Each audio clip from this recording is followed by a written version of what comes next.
Notre petit disclaimer habituel avant de commencer, donc c'est un avertissement, faites-vous votre propre idée, les CFD sont des instruments complexes et présentent un risque élevé de perte rapide en capital en raison de l'effet de levier. Entre 74 et 89% des comptes de clients de détail perdent de l'argent lors de la négociation de CFD. Vous devez vous assurer que vous comprenez comment les CFD fonctionnent et que vous pouvez vous permettre de prendre le risque élevé de perdre votre argent. Les informations fournies présentent un caractère purement informatif. Elles ne constituent en aucun cas un conseil d'investissement, ni une recommandation d'achat ou de vente d'instruments financiers ou de la recherche en investissement. Les informations figurant sur ce site et sur cette chaîne ne s'adressent pas aux résidents de la Belgique et ne sont pas destinées à être diffusées ni à être utilisées par des personnes se trouvant dans un pays où une juridiction ou une telle distribution et utilisation serait contraire à la loi ou la réglementation locale. Bonsoir, bienvenue à un nouveau volet du suivi des PP.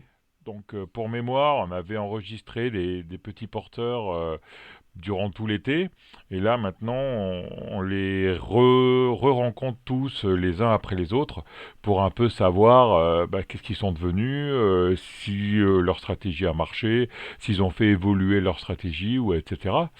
Ce soir on reçoit notre marin maison. Loïc, bonsoir Loïc, ça va?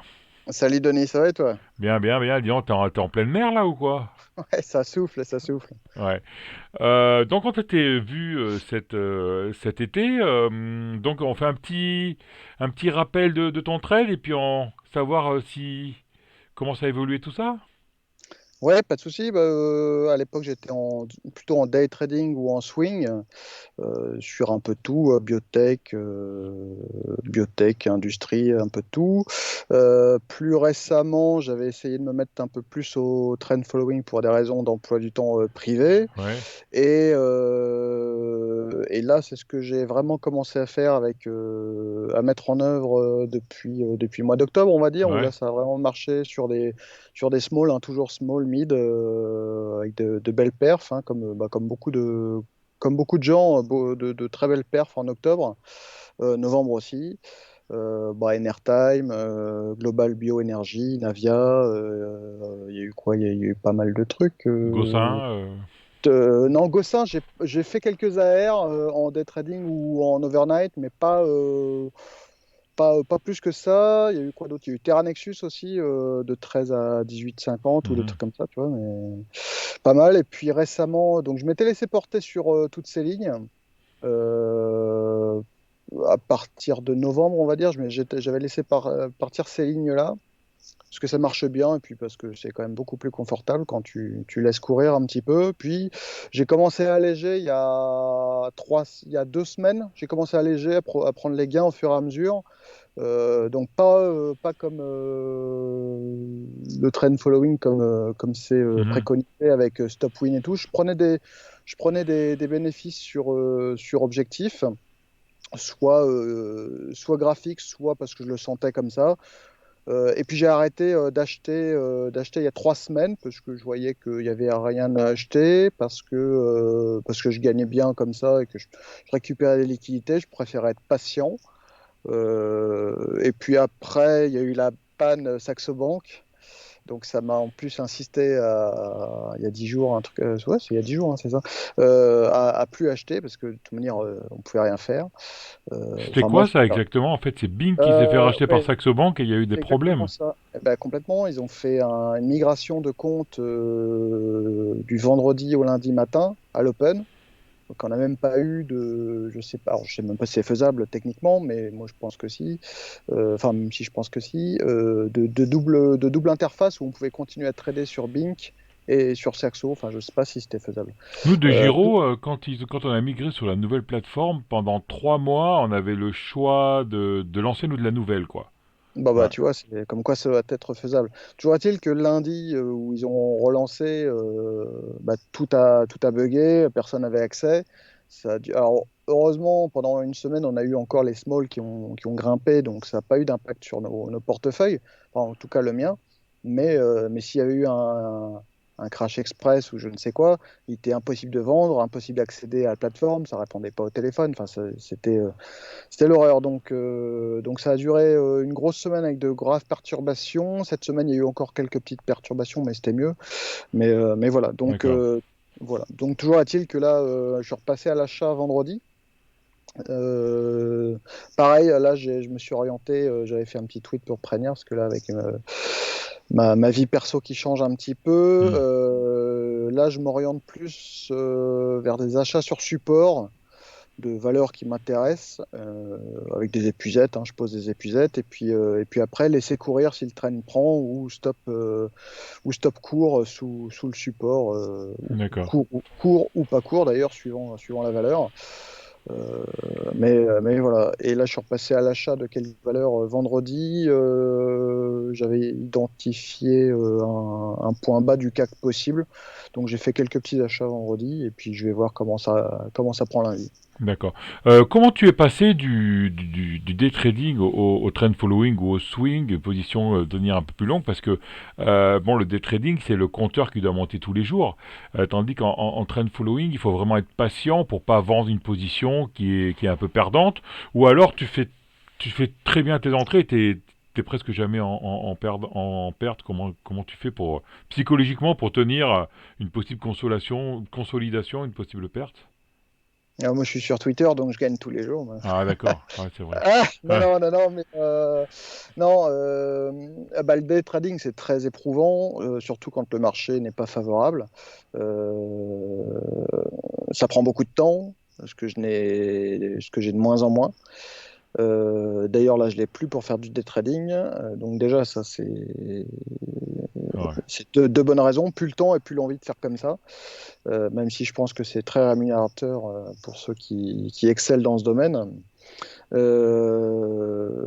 Et donc, ta deuxième question, c'est comment je... Non, parce que quand on passe d'un day trading où en fait, ben, on coupe les pertes et on prend vite les gains, tandis qu'en trend following, il faut avoir le temps et la patience de laisser partir le trend. Et puis des fois, même si le trend n'est pas bon, ben, pouvoir avaler quelques pertes qu'en day trading on n'avalerait pas, ou alors avaler une consolidation quand ça a gagné 10%, quoi. C'est-à-dire qu'en day trading, c'est à -2 je coupe et à +5 je coupe.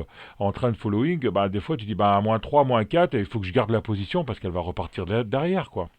Oui, Psychologiquement, c'est pas facile. alors pour l'instant, je débute dans cette façon de Mhm. faire. Pixel Market, enfin Pixel m'avait dit le plus dur, c'est des fois voir sa PV de passer de 100% à 50% Ouais, sans vendre, ce qui m'est arrivé enfin, quasiment avec Navia là, ces derniers temps. ouais, Alors, j'ai eu la chance de commencer dans un marché ultra porteur à ce niveau-là. ouais. Donc j'ai fait par exemple Global Bioénergie, j'avais acheté sur 3,20 ou je sais plus exactement, à la coupure de la robe. Après, c'est resté un peu stable. Enfin, j'ai pas eu à expérimenter de perte dès mon entrée, si tu veux. J'ai eu Mhm. ça, j'ai eu Terra Nexus où c'est bien parti. J'ai perdu pas mal de PV à un moment, mais c'est reparti derrière. Enfin, oui, bah si, c'est reparti. À un moment, c'est redescendu à 14 et c'est reparti à 18. Enfin, j'ai pas eu Mhm. le cas que tu décris, donc je peux pas te répondre sur ce sujet-là. D'accord. J'ai fait par contre un mauvais trade sur DBV où là, elle avait cassé une robe. Elle était partie assez rapidement et puis déjà dans la journée, elle avait perdu ses gains. J'étais en MV. Le lendemain, je me suis fait sortir sur mon stop tout simplement. Donc j'ai pas eu d'inquiétude D'accord. à ce niveau-là, quoi, tout simplement. C'est quand tu rentres, en fait, tu prépares tes ASD le soir, c'est ça?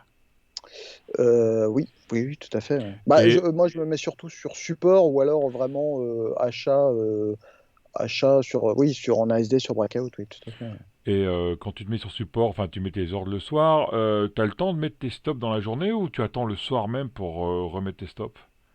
Non, non, si ça rentre, je préfère placer mon stop tout de suite quand j'en place un.